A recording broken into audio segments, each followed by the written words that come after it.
Hello दोस्तों, आप सभी का डिटॉक्स की एक और वीडियो में स्वागत है। आज हम बात करने वाले हैं रिकॉर्ड ऑफ रैग्नारॉक सीजन 2 के बारे में। अगर आपने ये सीरीज अभी तक नहीं देखी है तो मैं आपको थोड़ा सा ब्रीफ इंट्रोडक्शन दे देता हूं इसके सीजन 1 से रिगार्डिंग। उससे पहले डाइची भाई इंट्रो हो जाए।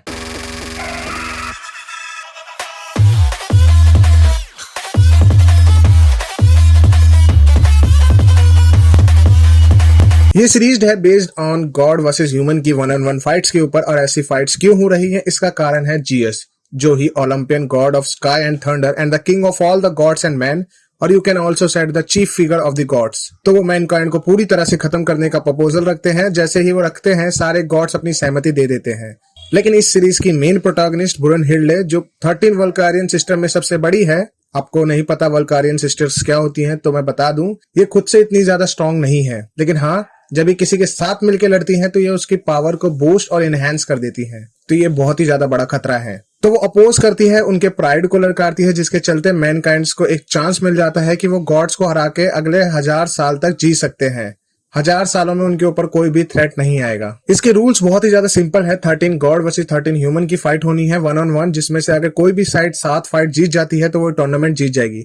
अगर गॉड जीत गए तो वो पूरी मैनकाइंड को फिनिश कर देंगे, और अगर ह्यूमन जीत गए तो वो मैनकाइंड को बचा सकते हैं। ये सारी फाइट्स टिल डेथ की जाएंगी इन वलहल्ला अरीना में। और इसमें जो है सोल है डिस्ट्रॉय हो जाती है। अगर सोल डिस्ट्रॉय हो जाती है एक बार, तो ना ही वो पर्सन, ना ही वो गॉड रीइंकार्नेट हो सकता है, ना ही उसे बचाया जा सकता है। तो आप सोच सकते हो फाइट्स कितनी ज्यादा डेडली हो सकती हैं इसमें। इसका राउंड 1 होता है God of thunder Thor versus flying general लू बू के बीच, जिसमें थॉर जो है गॉड की तरफ से और लू बू जो है मैनकाइंड की तरफ से फाइट करते हैं।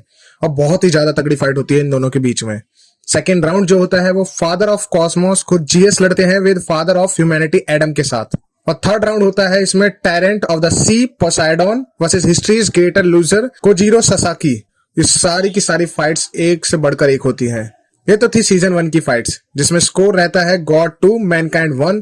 अब कौन सी फाइट में कौन जीतेगा और कौन जीता था, आपको ये जानने के लिए इसका सीजन 1 देखना पड़ेगा। आप इसे नेटफ्लिक्स पे देख सकते हो, ये ओरिजिनल नेटफ्लिक्स सीरीज है। तो चलिए सीजन 2 की बात करते हैं।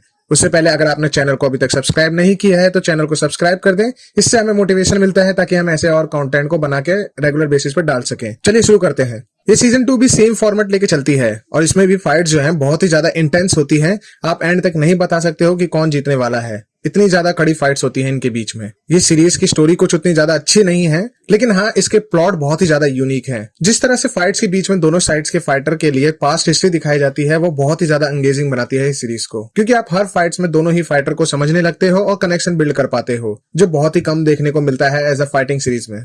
और ये जो कनेक्शन बिल्ड करने के लिए सीरीज अपना अच्छा खासा टाइम लेती है, कोई रश नहीं करती है, ना ही कैरेक्टर डेवलपमेंट में और ना ही फाइट्स के बीच में। ये आप इसी बात से अंदाजा लगा सकते हो कि सीजन 2 में पूरे 10 एपिसोड हैं और 10 एपिसोड में सिर्फ 2 ही फाइट्स कंक्लूड हो पाई हैं। तो हाँ, अच्छा खासा टाइम तो लेती है सीरीज, लेकिन हाँ, आप इस सीरीज में बोर बिल्कुल भी नहीं होगे। राउंड 4 जो होता है वो होता है Jack the Ripper versus Hercules के बीच में।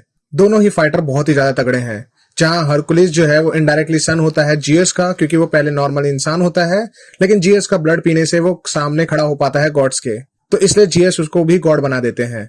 और दूसरी तरफ होता है जैक द रिपर, जिसे एक क्रिमिनल और मर्डरर कहा गया है। ये पूरी फाइट अपनी इंटेलिजेंस के बेस पे लड़ता है। दोनों के बीच में काफी इंटेंस फाइट होती है, और हाँ, आप गेस नहीं कर पाओगे एंड तक कि कौन जीतने वाला है। और इसके राउंड 5 में फाइट होती है the destroyer lord Shiva and peerless Raiden Tameemon के बीच में। आपको ये फाइट थोड़ी सी प्रेडिक्टेबल लग सकती है एज कम्पेयर टू बाकी फाइट्स कि एंड में कौन जीतने वाला है, लेकिन हाँ, फाइट बहुत ही ज्यादा पुश करती है अपने आप को कि आप ये सोचो कि आपने जो सोचा है वो गलत है। और लॉर्ड शिवा का कैरेक्टर बिल्डअप देखने में बड़ा मजा आता है, और जिस तरह से वो तांडव करते हैं उस समय तो गूज़बम्स आ जाते हैं पूरे। मेरी तरफ से ये सीरीज बहुत ही अच्छी थी in the sense of pure fighting. हाँ, स्टोरी उतनी अट्रैक्टिव नहीं है, लेकिन हाँ, इसके प्लॉट्स बहुत ही अमेजिंग है फाइट्स के बीच में, जो ऑलरेडी मैं बता चुका हूँ पहले ही। ये काफी ज्यादा माइथोलॉजी कवर करती है, जिसे सुनने में बड़ा मजा आता है। तो अगर आपको भी ये डिफरेंट माइथोलॉजी सुनने में, जानने में इंटरेस्ट हो, तो आप इस सीरीज को जरूर देख सकते हो। कि इसके सीजन 2 में सिर्फ 10 एपिसोड हैं, जो नेटफ्लिक्स पे आपको स्ट्रीम होते हुए मिल जाएंगे। और इसके सीजन 2 के 5 एपिसोड और आने हैं जो कोड 2 में है। और आप ये भी कह सकते हो कि एक और फाइट होने वाली है, जो होगी बुद्धा की।